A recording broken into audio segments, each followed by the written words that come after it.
This week's question comes from Tara Wood.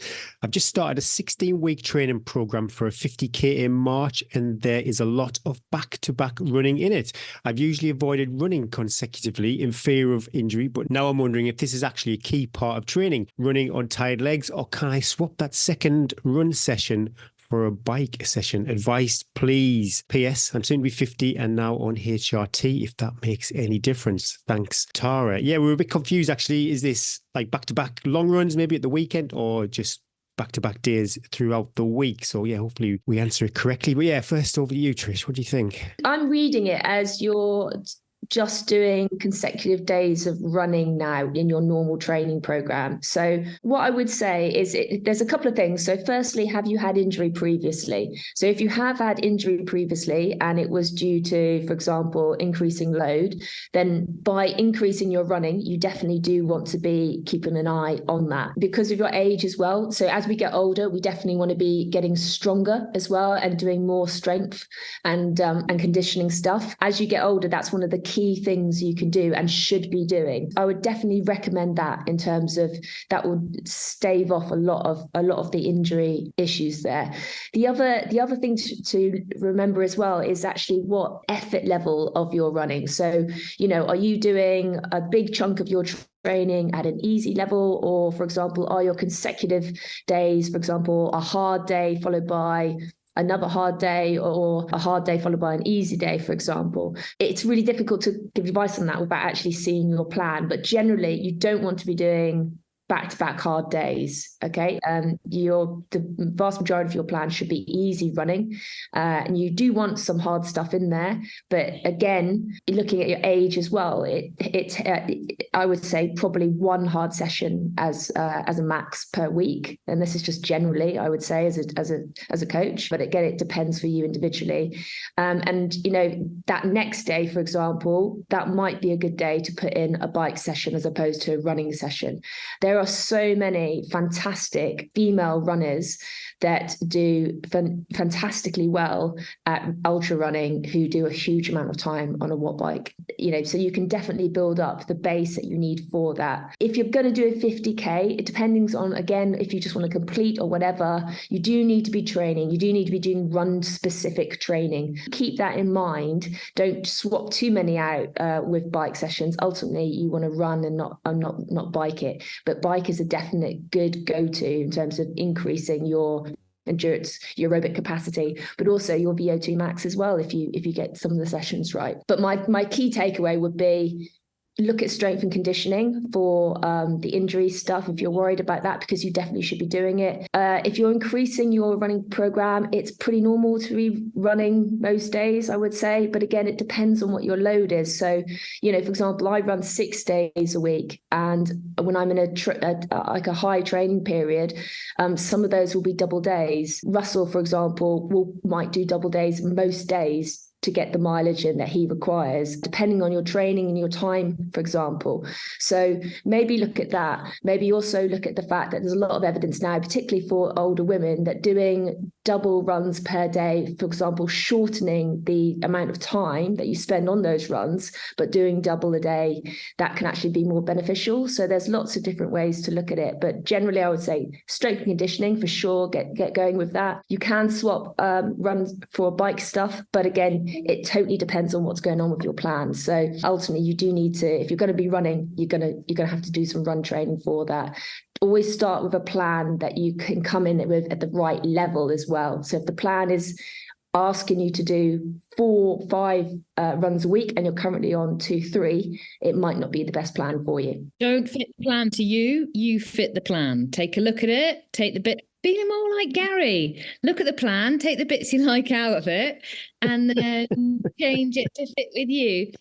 I do like that though. I remember I heard somewhere, if you look at that plan and it's like the first 2 weeks are like, holy smoke, that is super scary, then that probably might not be the right plan for you. But what about, I was wondering if it is, because I took the back-to-back as big, long days, double days at the weekend. What about if that was basically what the question was alluding to? I've done them in the past and I'm not too sure physically the benefits, but from a mindset point of view, I did come away from them feeling pretty good. But yeah, from a physical training point of view, especially maybe for a 50K, is there much value in that? What do you think? I would say for a 50K, you don't need to do back-to-back running. It's Not for the 50. injury risk. You got to weigh up. Like, yes, back-to-back running is actually great if you're thinking of a multi-day. I give them to more experienced athletes, but people towing ultras for the first time, let's just build that.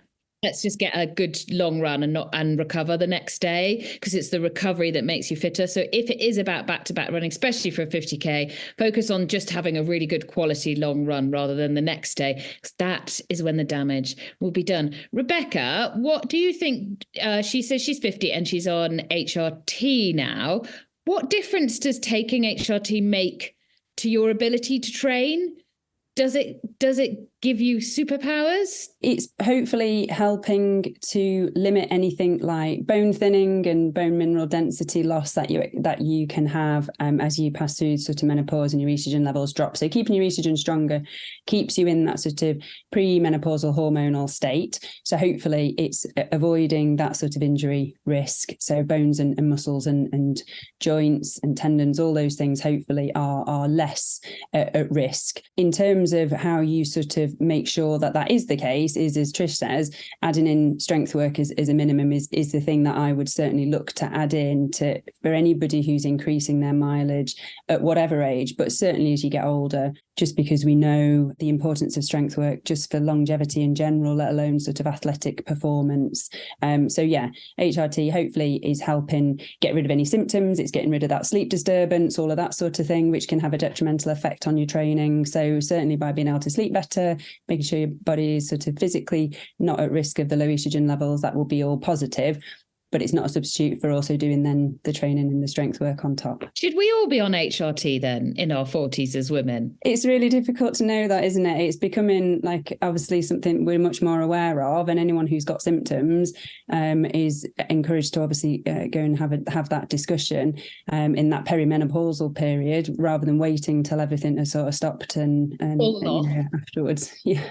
So I think earlier is becoming more common that people will seek out treatment and advice earlier on. So if people do feel they've got any menopausal type symptoms or anything like that, then it's really important to go and discuss that, particularly if that coincides with a time that you're trying to train for something you've maybe not done before. So certainly making sure those symptoms are treated, particularly, as I say, the sleep is a really important thing. If you're not sleeping well because of menopausal hot flushes, that's just going to be detrimental to training. So all of those things. And it's a massive, so many women are now stepping into the ultra scene, but later on in life, as the kids, perhaps the kids are a bit older and they suddenly find they've got a bit of time on the weekends back, or they suddenly realize they want a bit of time back. But then they're the age also when the body sadly starts to decline and they're facing a bit of a battle. So you have to be so cautious if you are of that age, I guess, with your plan building up. And so I think Tara's being really wise, questioning I would say if you've not got a history of running and you're coming into this quite new, coming into ultra running, I would say cross training and strength work should be almost half your plan, really. And the running will be there for your first ultra. And then you can slowly change the scales a little bit as everything gets a bit stronger and you learn and you move forward. The only other thing I would add to that would be the volume. Oh Lord, 100 miles a week. Is it be on 100 miles a week, Tara? Off you go. No. If you have a volume for the week, I don't know how the training plan is structured, but people forget the levers that they have still at their disposal, and pace is a really big one. If you're running every other day, I can't figure it out, but I think that means 3 runs a week. So there is going to be a limited amount of running specific growth in lots of ways that you're going to be able to get running 3 times a week. And that's fine when you're starting out, like you guys said, but you could consider going out for a walk on your non-run day. And that walk can be quite, challenging and certainly beneficial. A really good way to gauge it is just by your breathing. If you have a run buddy, as if you can talk to that person while you're doing this walk, and if you can't, then you're probably pushing too hard. If you build that into your schedule, then you might find, after your next race, you get to a point where that walk can become an easy run. And so you've built it in really, really carefully and gradually, and so your body isn't shocked and the injury isn't likely to crop up out of nowhere. So that would be something.